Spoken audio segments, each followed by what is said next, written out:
It's March Madness in basketball and in real estate. Welcome to the Brian Murray Show, a real estate show, New Jersey style. I'm Brian Murray, and today's discussion point is March Madness. And I think that if anybody who follows the NCAA tournament knows a little bit about March Madness, it can be exciting at times, and you can root for the underdog at times, and your team and your university and all of the things that go with it, and hanging out with friends and eating wings and watching CBS sports and now the computer and everything else. But here's the thing. You fill out your bracket, and the thing about the bracket is that there can only be one winner. 64 teams start. Actually 68, but 64 teams in a normal bracket start. And then they play a game, and there's 32. And then they play another game, and there's 16. Then they play another game, and there's 8. And then there's the final 4, which everybody talks about. And then there are 2. And then of those 2, one of them hoists up the championship trophy, and the other is the runner-up. Now the champion gets to take that trophy, and they put it in their case, and they put a banner up in their rafters at their university, and people buy t-shirts and hats, and I've got several of them from the University of Michigan. Not so much from their basketball team, certainly from other sports, hockey and football and some others. But the point is that you only buy the t-shirt or the hat if you win. What does it have to do with real estate? You're probably saying, Brian, get to the point. Here's the point. That right now, if you're a buyer, it's March Madness. You're on a bracket with everyone else. Okay, buyers come in. Decide to put an offer in on the home. That's like first step. Oh, how much money are you putting down? That might be a second step. What's the price that you're paying? That's a third step. What are you willing to waive for inspections? Mortgage appraisal, home inspection. Might be a fifth step. What other seller concessions are you willing to give? And so when all of this comes down and narrows down and narrows down, there can still only be one. One person gets the home. One person gets to live there. One person gets to put their trophy in the trophy case of their home. They get to fold their championship t-shirt and put it in the drawer, in the dresser drawer, in their bedroom of the home that they've won.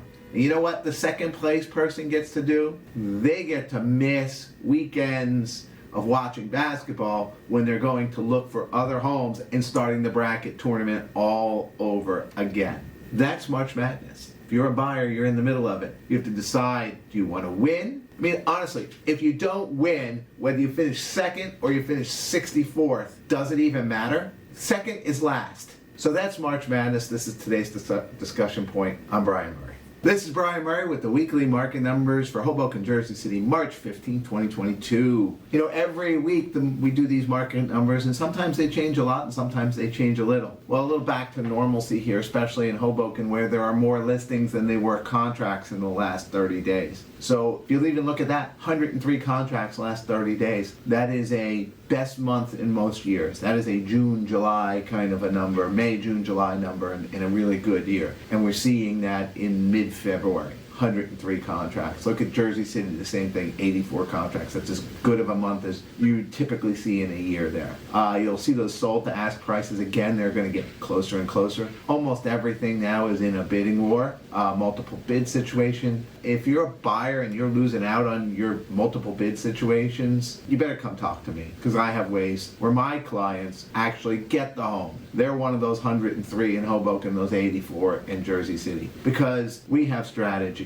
We have tools. We have things that you've never even thought of before to get the home for you. Sellers, if you underprice your home by so much that you have 5-10 offers, you're kind of missing the point of the market to really get those several very interested buyers out there and not chase away somebody who might be interested, but they don't want to deal with 20 other people out there and get discouraged. So sellers in this market here know that your home is probably going to sell quickly if it's priced right. It's going to sell for more if you listen to the tips that I've been giving on my show over the last year, and that's the market really where it is today. It's all gangbusters. There's not really been much of a slowdown. You still see that the availables have popped up a few, but it's only a few, and that's kind of to be expected. You can't be at the lowest point ever and stay there forever. It just doesn't work that way.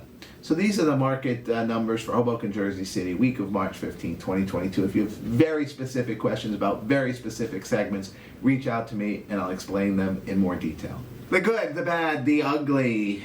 March Madness edition. So, believe it or not, the good is this inflation thing is good.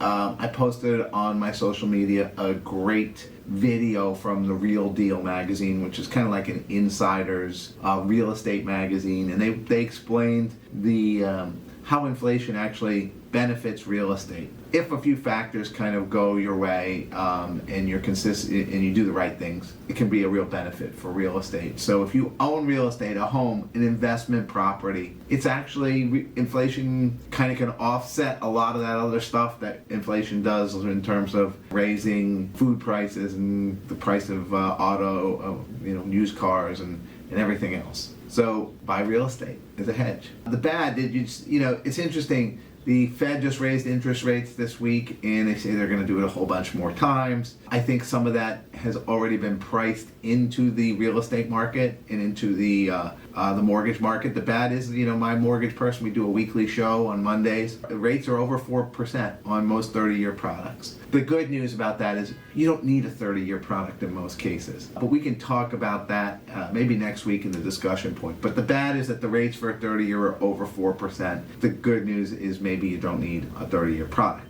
And the ugly part of this whole thing is that, again, nobody really knows when the supply chain is going to end up freeing up. And what's happened is that all over the country, there hasn't been a lot of homes built because one of it's for supply chain, COVID, supply chain.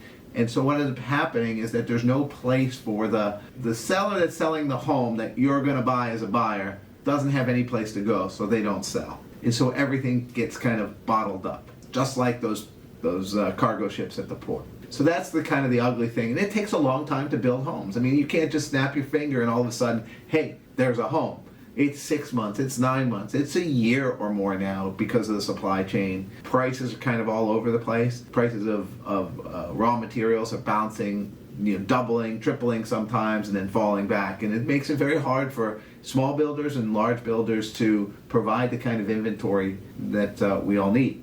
So that's the good, the bad, the ugly, March Madness edition. Hey, thanks so much for watching the show. As always, all episodes of the show can be found on my website, murraypropertygroup.com, under the blog section. I'm also putting my Pro Realtor tip of the day there. I posted on TikTok, I posted on Instagram Reels, and now you can find them all. All episodes are going to be there starting next week. It's super exciting. Realtor tip of the day, Realtor tip of the day. There's 60-second little snippets that's going to give you some great advice as a seller, as a buyer, on stuff that might seem like common sense to me because I've been doing this 20 years, but that's why people watch HGTV. So check out my Pro Realtor tip of the day. Please follow me on Instagram, on Facebook, on Google My Business. Please give me a review there. That would be wonderful. I really appreciate those reviews. And certainly comment. I'll certainly get back to you if you have some questions and that kind of thing. And as always, if there's anything you disagree with in the show today, reach out to me directly and I'll show you why you're wrong. Thanks for watching.